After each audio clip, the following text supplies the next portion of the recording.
Hello friends, I'm Ramona Gamboa and welcome back to my YouTube channel. And for today's video, isi-share ko po sa inyo kung ano po yung aking ginawa sa aking issue na reuse content, tong aking unang application para ma-monetize na po ako dito sa YouTube.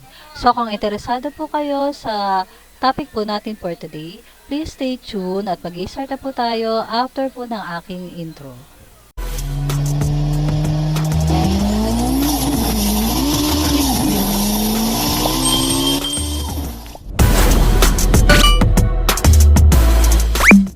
Ito ang email sa akin ni YouTube noong May 30, 2023 na hindi nga po ako nakapasa sa monetization.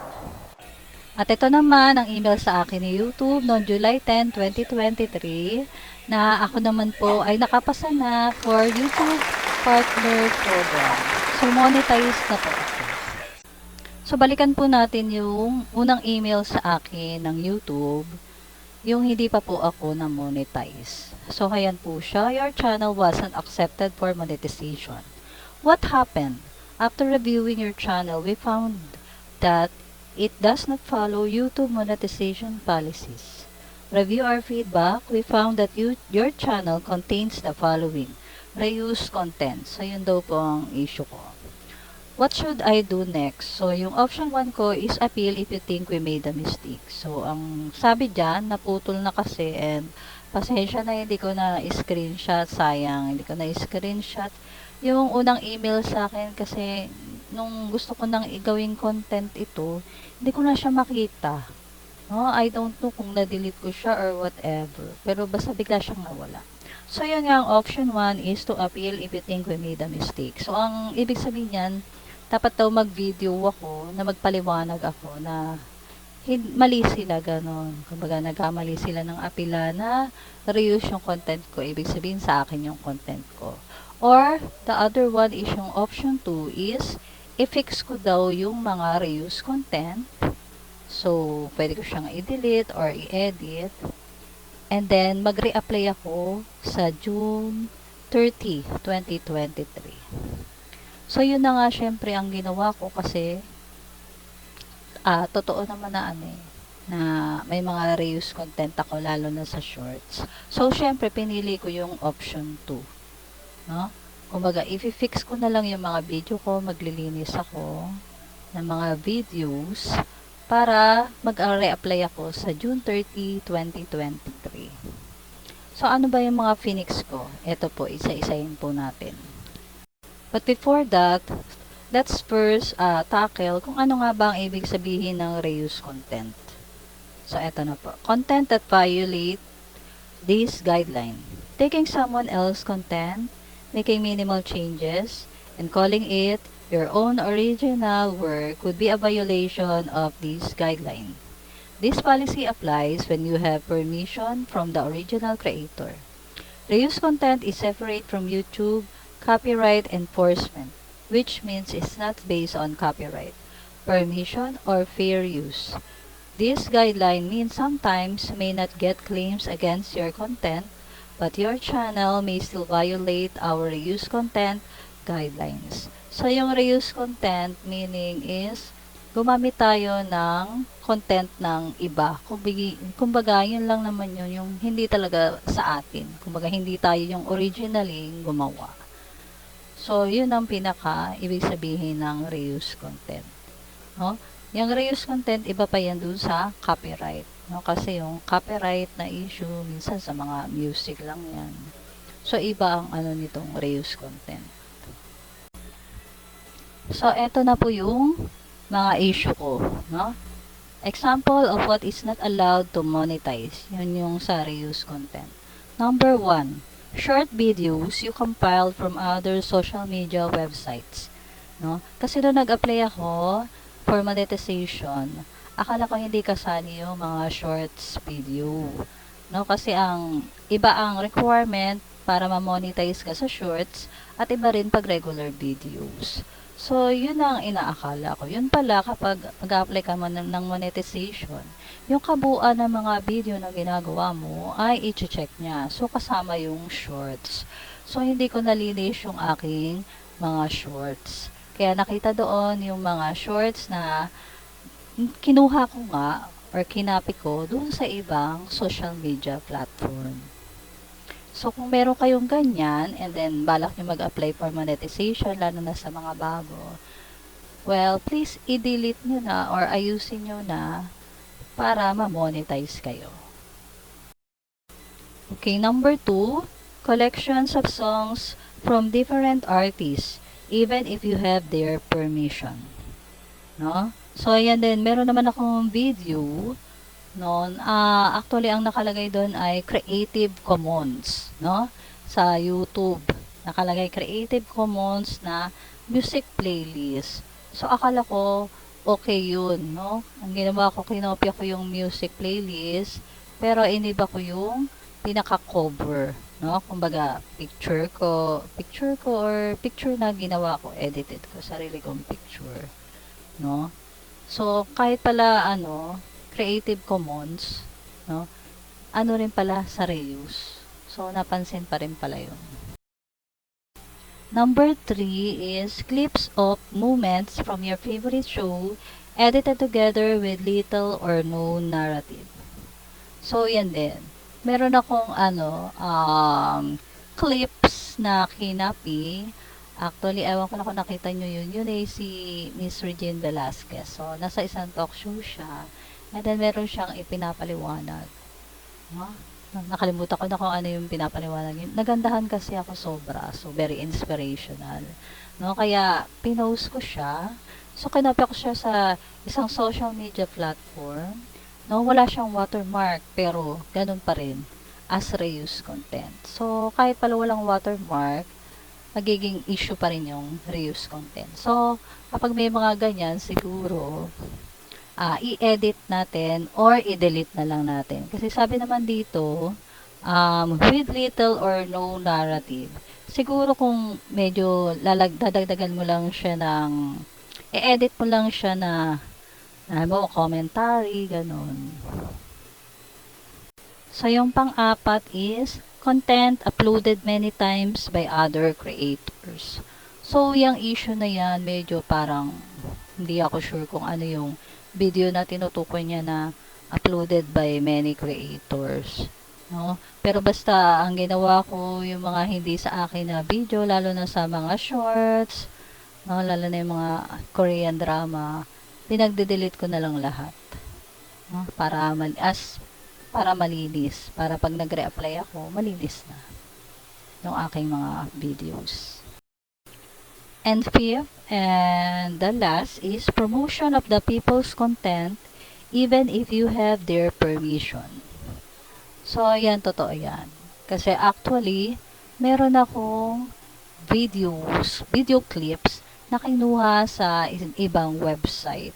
No, yung mga free stock videos, free stock photos. No, ngayon meron doon kasi free lang siya. Pero naka-note kasi doon na parang say thanks or i-credit mo siya pero depende sa yun or magbigay ka ng ano bang tawag doon, any contribution. So, ganun na mga free stock photos. No? So, ang ginawa ko is kinredit ko yung video clips doon sa aking description. So, bawal pala yun. No? Kaya yan ang isa sa ginawa ko. So, kahit may mga stock videos, so, wala na lang akong nilagay doon sa aking sa description. So, pinagbubura ko rin yun. Bawal pala yun. And kung merong reuse content na hindi na monetize, meron ding itinuro sa akin si YouTube via email dahil sa issue ko kung ano yung bang mga reuse content ang pwede namang ma-monetize. So, i-share ko yan guys, no, sa inyo. Now, let's go on sa mga reuse content na pwedeng ma-monetize. Ito yan. Example of what is allowed to monetize. Number 1, a funny or thoughtful revision of content you didn't originally create. So, pwede pala yun, no? Merong video na hindi sa'yo, pero, kumbaga, gagawin mo siyang, halimbawa, serious siya, gagawin mo siyang funny, no? Or thoughtful. Kumbaga, babaguhin mo yung, ano bang tawag doon? Babaguhin mo yung parang pinaka-sistema, pinaka-ambience, or ganyan, ng content na yun, para maiba siya. no? Para malaki yung changes. So, isa yon. Number 2, clips of other people's content as part of a critical review. So, yan, no? Pwede tayong gumamit ng clips, video clips ng ibang content creator. Pero, kumbaga, magiging hindi yun yung buong video lang niya. So, dapat meron kang commentary or review. No? Kumbaga, meron kang say. Kumbaga, alam niyo yung sinasabing remix. Ganun. Kumbaga, andyan yung original video and then, nandun ka sa video. And then, sinasabi mo yung mga commentary or reviews mo dun sa video clips na yun. No? Number 3, a scene from a movie where you rewritten the dialogue and change the voice over. So, pwede pala yun, no? Yung pwede tayong kumuha sa isang movie ng video clips nila, pero ang dapat natin gawin para mabago siya is i-rewritten the dialogue. So, pwede natin baguhin yung dialogue kung ano yung sinasabi nila, babaguhin natin and change the voice over. So, yun. So, hindi nila boses. So, pwedeng gumawa tayo ng sarili nating dialogue. At the same time, tayo mismo yung magbo-voice over. So, kung may conversation ng dalawang tao, babae at lalaki. So, pwede kang makisuyo sa asawa mo or kamag-anak mo na siya ang magsalita para dun sa isa. Okay? Or meron naman mga apps na voice changer, no? Kung familiar kayo. So, kayo naman ang nagsasalita, pero pwede nyo siyang gawing panglalaking boses, no? So, number 4 is replace of a sports tournament where you explain what a competitor did to succeed or fail. So, pwede rin pala yun, no? Yung sports tournament, halimbawa, basketball. So, pwede mong i-post yung video ng about dun sa competition ng basketball. And then, ikaw yung mag-e-explain. So, parang may voice over. So, mag-voice over ka, papaliwanag mo kung paano nag-succeed yung isang koponan. Kung alam mo, 3 points si ganito, yun, ganun. No? Kailangan meron kang comment or ikaw yung mag-e-explain ng video. And then yung pang-fifth is reaction videos where you comment on the original video. So, yun nga yung katulad ng sinabi ko kanina. So, meron kang ilalagay, parang remix, no? So, merong isang video dyan, tapos, ikaw yung magko-comment, kumbaga kung ano yung reaction mo dun sa video, no? Para magmukhang, sa'yo yun, kasi kumbaga meron kang part dun sa video, no? Hinati mo, hindi yung talagang solo lang niya. And last but not the least is edited footage from other creators where you add a storyline or commentary. So yun nga. So yung kung merong ibang video ng creator, no, pwede mo siyang i-edit, no? At the same time, gumawa ka ng storyline or commentary. Kumbaga, may konting changes dun sa video footage, no? Kumbaga, para hindi siya magmukhang yung original. Kumbaga kahit papano, lagyan mo ng konting pagbabago yung video at the same time, meron kang commentary or storyline or reviews. No? Saka isa pang tips dyan, kapag gumagamit kayo ng mga reuse content, no, huwag nyo kakalimutan yung disclaimer. No? Dapat sa umpisa pa lang ng video nyo, meron na kayong disclaimer na tulad nung ginagawa ng iba, no? Actually, nakakita na ako ng mga creator, YouTube creator, na monetize sila sa paggawa ng mga review and reaction videos. And hindi nawawala sa video nila, umpisang-umpisa ng kanilang video is yung disclaimer. So, merong disclaimer sa start ng video, at the same time doon sa description, no? Nakalagay pa rin doon yung disclaimer. Tapos ilalagay natin doon na if ever na hindi nila gusto yung pagkaka-edit ng kanilang mga video or yung ginawa nating commentary or review, na huwag naman nila tayong irereklamo kaagad sa YouTube. Kumbaga, makipag-usap muna sila sa atin. O, kumbaga, parang sinasabi natin, madadaan naman yan sa magandang usapan. No? Yun. And meron pa pala akong isi-share na isa pa na po na rin sa akin is yung about sa thumbnail. No? Kasi actually, no, meron talaga akong sinadya na isang video ko na yung thumbnail na ginawa ko is parang iba, parang sexy.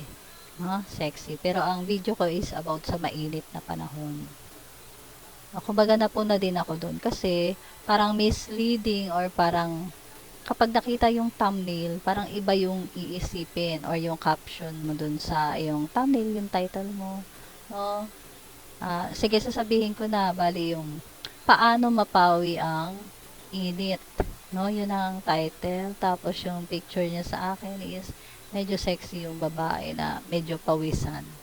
No? Kumbaga, ang sabi nung YouTube sa akin is misleading. So, kumbaga parang maloloko ko yung mga viewers na dahil ganun yung itsura niya. So, iisipin ng mga viewers na, oh, mukhang ano to itong content niya is hot, diba? Sexy. So, ngayon, pag-click nila doon sa video mo, ay, iba pala. Hindi pala yun yung inaasahan nila.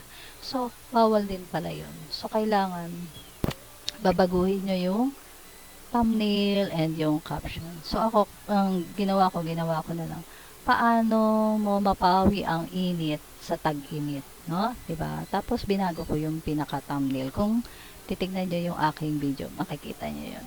Kaya lang, hindi nyo na makikita yung old na thumbnail niya.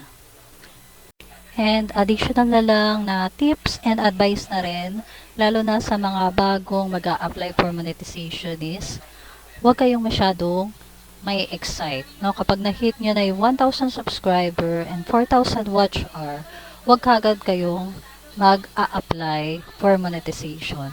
So, una nyo gagawin is, i-review nyo ang lahat ng inyong mga videos from shorts, pati sa mga regular videos and live.